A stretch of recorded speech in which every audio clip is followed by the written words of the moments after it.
Вот это петля на рябчика. Я сейчас вам покажу и вкратце расскажу, как все это делается. Поехали.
Вот это называется петля на рябчика. Сейчас вкратце объясню, что и как.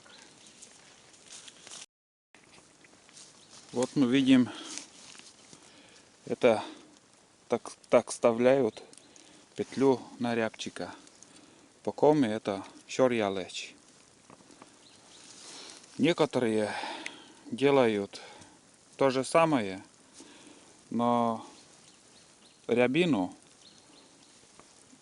обвешивают вот сюда с одной стороны от петли и вот сюда с другой стороны. Как бы рябчик сюда подлетает, смотрит, попробует и идет через петлю к другой рябине, но и попадает. Можно, конечно, делать и таким образом. Вот вы видели, как я это все делал. Рябину я вешаю только в одном месте. Вот такое количество достаточно. Петля из проволоки, ну и именно корпус вот этот сделан из алюминиевой проволоки, где-то 3 миллиметра, наверное. Саму петлю, ну, диаметром, наверное, где-то 15 сантиметров. Сама петля из любой медной проволоки можно. Вот в данный момент мне под руку вот попалась вот эта. Как бы я от избушки недалеко и хочу показать вообще принцип его. Диаметр где-то 8 сантиметров, наверное, петля.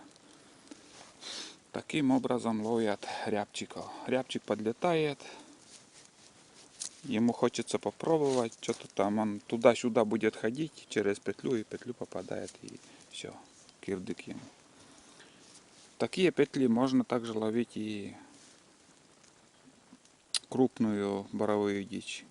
Скажем, вот этих глухари тоже самое попадают. Но для них нужна уже проволока побольше и диаметр побольше сделать. Скажем, хотя бы 40 сантиметров диаметром, чтобы был. И петля сама, ну, 0,7, 0,8 из лески сделать с медным проволокой.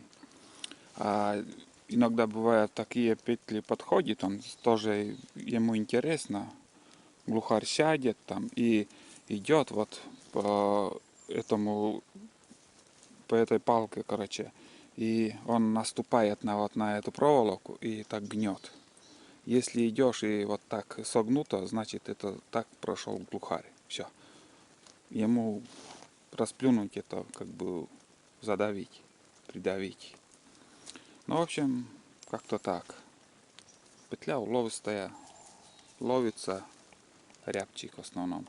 И от уровня земли где-то метр высотой надо сделать, не больше, чтобы как бы от земли к рябине не доставал. И сама, когда уже обвиснет там до земли, чтобы не доходило. А лиса или куница, если они захотят, то они все равно украдут у вас. Это бесполезно куда-то поднимать или еще. Наоборот, чем ниже ставите поперечину от земли где-то метр, наверное, достаточно, самый как раз уровень. И вот на 2 гвозди один прибил я насквозь там, а другой также согнутый и этот, как бы деревья шатаются и будет ходить. Ай да, там что-то шумит. Вот. Что еще?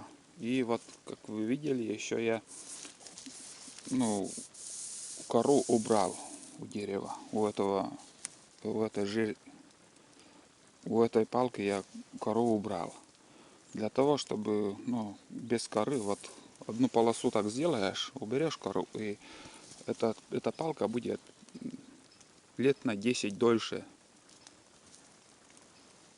ну, храниться, сохраняться. А если не убрать кору, под корой он быстро гниет, и под напором снега он быстро ломается. В общем, вот так. Вот такая ловушка на рябчика. Может, кому и пригодится.